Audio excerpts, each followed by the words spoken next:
It's now 1 o'clock and central London's traffic has come to a virtual standstill. There have been 2 minor incidents with roads closed, but this is the result. Here in the Mall, it's bumper to bumper.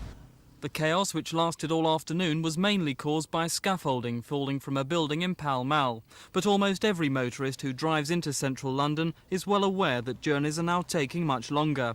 In fact, rush hour traffic speeds have dropped from 13 to 11 miles an hour in the last 20 years. Absolutely abysmal. Getting much worse, sort of weekly, really. How do you find the traffic jams these days? Bloody awful. This last week's been worse than ever, especially in the West End. I thought being 11 o'clock the roads would be free and we'd travel by car as there was the children as well. So that's the reason, but from now on I think I will take the children. London buses, the biggest single user of our roads, say congestion is so bad that some journeys are taking up to 90 minutes longer.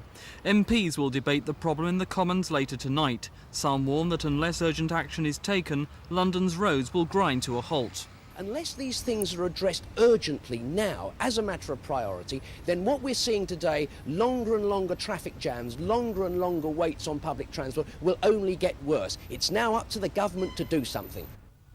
But traffic experts say they've noticed a worrying new trend. A single incident like today's scaffold collapse can now cause serious disruption for many hours. Take the last month. November the 24th, and a student demonstration at Westminster snarled up traffic from the City to Marble Arch. The AA said it was London's worst ever traffic jam.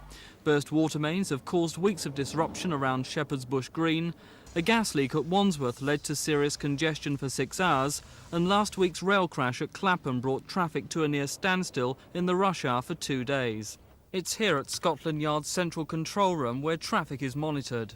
Certainly, if the public transport system is enhanced and hopefully more drivers take to it, then that would certainly have some effect on congestion. The government are considering ways of easing congestion. Charging motorists to come into central London and a network of underground road tunnels are possible but unlikely. A London Rail study to be published soon looks set to recommend new British rail and tube lines to encourage more motorists off the roads. And studies assessing London's roads could lead to new highways. Already 2 new river crossings and a number of bypass roads in outer London are already under construction.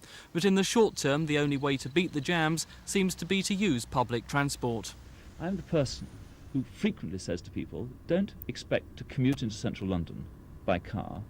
It'll take you a long time. Introduce yourself to a local underground station or British rail station and get yourself a season ticket, like 80% of the people coming into London. Sometimes people say, because I'm responsible for white lines and potholes, that in some way I'm supposed to be anti-public transport. Public transport is the road user's best friend.